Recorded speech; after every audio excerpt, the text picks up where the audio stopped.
کافیه یه بار، فقط یه بار تو دعوا مامان بابا پشتی بابا دا بگیری. شما دیگه رنگ آرامشا نمیبینی.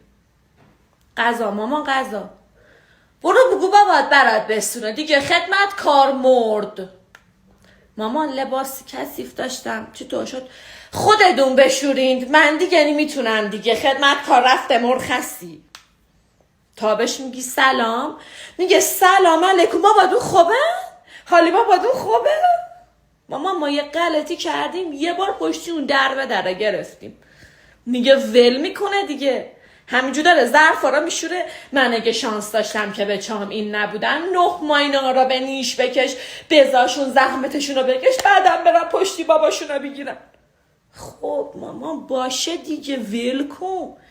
چی پیگیری یه قضیه یا میکنی تا آخری عمره تو سری بخوری برای اون یه باری که یه بار پشتی بابات در اومدی.